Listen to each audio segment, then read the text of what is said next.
Limot to care nga pala kabayan. So tatanggal tayo ng front bumper ng Toyota Corolla. So paano tanggalin kabayan? Watch and learn kabayan. Pero bago ang lahat kabayan, huwag kalimutang mag-subscribe at i-click ang notification bell for more car body repair tutorial and tips kabayan. Ano tanggalin natin yung bumper ng Toyota Corolla? So ganito lang kabayan, no? Ito, mayroon tong maliit na clip. So paano tanggalin yung maliit na clip? Ganito lang. So kabayan, no? Kutin mo lang yan, oh. Yan. Pagkatapos niyan, yan. Tanggal na yan siya kabayan, no? Oh, di ba? Maliit lang yan siya kabayan, pero very importante yan sa sasakyan ng Toyota Corolla, matibay ito. Tapos sa baba niyan, tulad ng sinabi ko, pag Toyota Corolla, mga 10mm yan sa lahat yan. Tapos sa taas din, yan ang matibay sa Corolla. Sa taas, may 10mm tapos sabay clip. Ito kabayan, katulad niyan kabayan, tanggal na yan siya. Yan, oh, yan lang naka-clip niya. Tapos ito, nasira na to pagkabangga. So walang problema to kasi nasa loob lang naman kahit hindi bago to.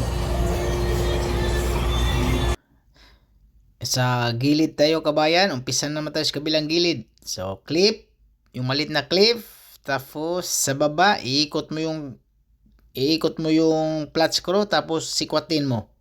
Tapos tanggal na yon. Tapos sa baba 10mm. Pag Toyota Corolla kabayan, 10mm talaga yan sa baba. Yan. Medyo matibay yung baba na yan. Kasi maganda yung pagka-sitting ng Toyota dyan. Kasi 10mm mas matibay siya kaysa mga clips lang.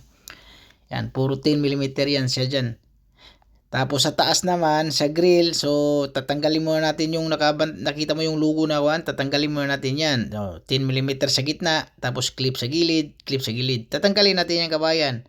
Yan o.